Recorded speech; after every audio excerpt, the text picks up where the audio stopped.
कुख्यात गैंगस्टर विनय त्यागी की मौत के मामले में अब एक बड़ी साजिश का एंगल भी सामने आया है। ऋषिकेश में विनय त्यागी की बहन सीमा त्यागी ने आरोप लगाया कि उनके भाई को एक साजिश के तहत फंसाया गया।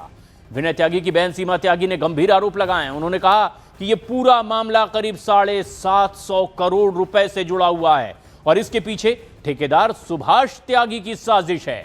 सीमा त्यागी ने कहा कि इस मामले में पूरे परिवार को लगातार प्रताड़ित भी किया जा रहा है। सुभाष त्यागी ठेकेदार ने, मैं उनकी बात कर रही हूँ, ठीक है।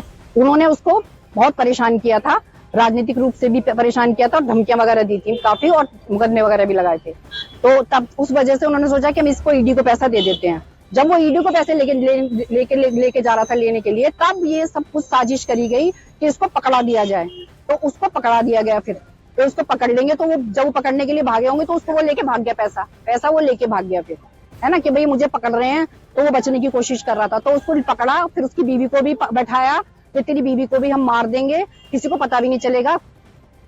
पश्चिमी उत्तर प्रदेश और उत्तराखंड का कुख्यात अपराधी विनय त्यागी, जिसकी कल ऋषिकेश एम्स में उपचार के दौरान मौत हो गई थी। बीते बुधवार को उसे पुलिस की कस्टडी में ले जाया जा रहा था, जेल ट्रांसफर की जा रही थी उसकी, जहां पर दो युवक आते हैं, उस पर फायर करते हैं दिन दहाड़े और उसको 2 गोली लगती हैं, जिसके बाद उसको पुलिस के द्वारा उपचार के लिए एम्स में भर्ती कराया गया था, जहां 3 दिन तक उपचार के दौरान उसकी मौत हो गई। लेकिन मैं बता दूं, जो उसके परिवार है, जो उसकी बहन है, उसने बहुत संगीन आरोप लगाया है। उसकी बहन का कहना है कि एक ठेकेदार हैं जिनका नाम सुभाष त्यागी है, जिनके ऊपर वो आरोप लगा रही हैं परिवार की, उस पर उसके जो कुछ पेपर थे, इलीगल प्रॉपर्टीज़ के पेपर थे, जो विनय त्यागी के हाथ लग गए थे और वो उनको जांच एजेंसी को देना चाहता था। हालांकि कितनी सत्यता है ये बात तो जो पुलिस की जांच है उसमें निकल कर सामने आएगी। लेकिन परिवार का आरोप बहुत संगीन है कि आखिर वो कौन से पेपर थे, किस प्रॉपर्टी के पेपर थे जिसके ऊपर विनय त्यागी पर हमला हुआ।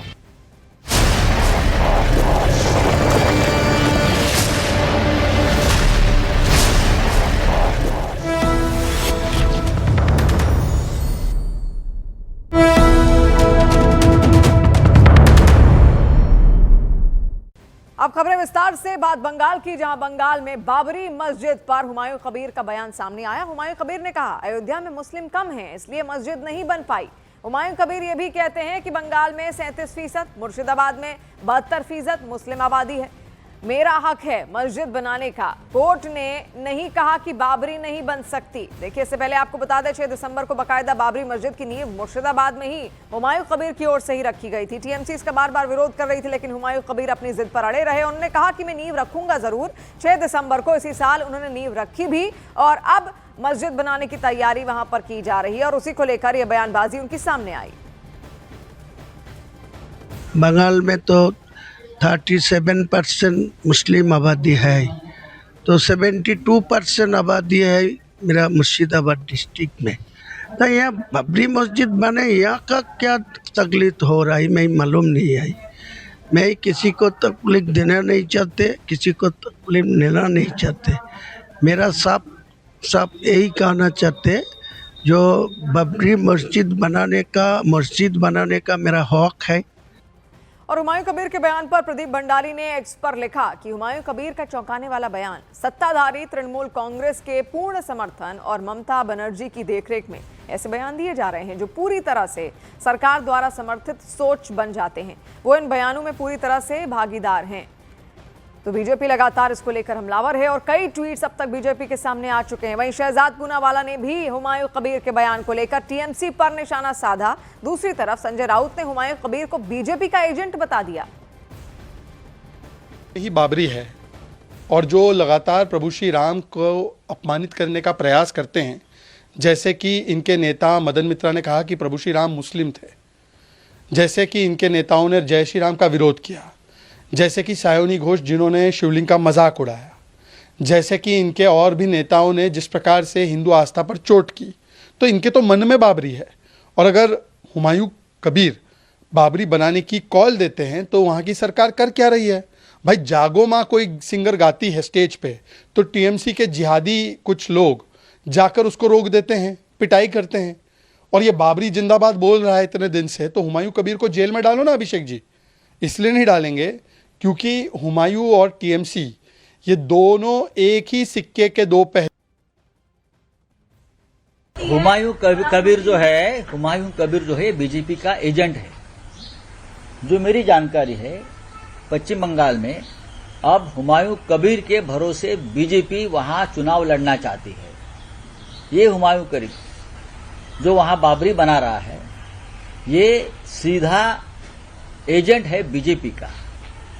और हुमायूं कबीर के भरोसे अगर बीजेपी चुनाव लड़ना चाहती है तो ये हमारे वेस्ट बंगाल के सभी जो बंगाली भाई है उसने ये धोखा समझ लेना चाहिए। आरएसएस पर कांग्रेस सांसद मणिकम टैगोर का एक विवादित बयान सामने आया, जहां कांग्रेस सांसद ने अलकायदा से आरएसएस की तुलना की। मणिकम टैगोर ने कहा, अलकायदा जैसे संगठन से सीखने की जरूरत नहीं, नफरत फैलाने वाले संगठन आरएसएस से नहीं सीखना है। कांग्रेस नफरत के खिलाफ है, कांग्रेस मोहब्बत वाली है।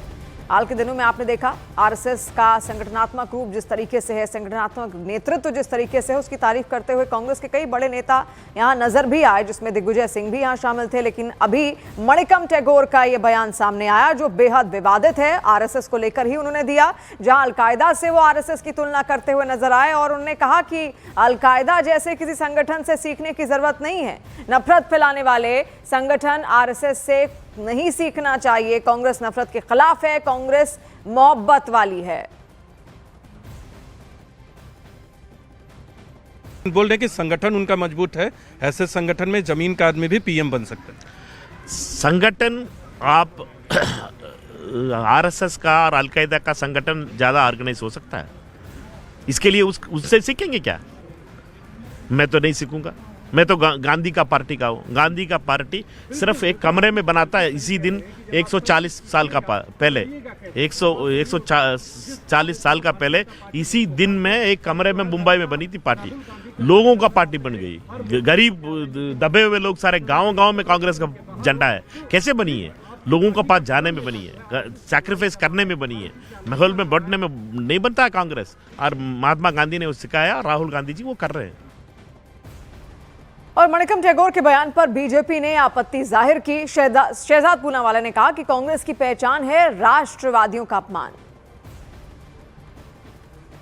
कांग्रेस पार्टी मणिकम टैगोर अल कायदा से आरएसएस की तुलना करते हैं। ये वही कांग्रेस पार्टी है जिसने हिंदुत्व को भी आईएसआईएस और बोको हराम से जोड़ा था।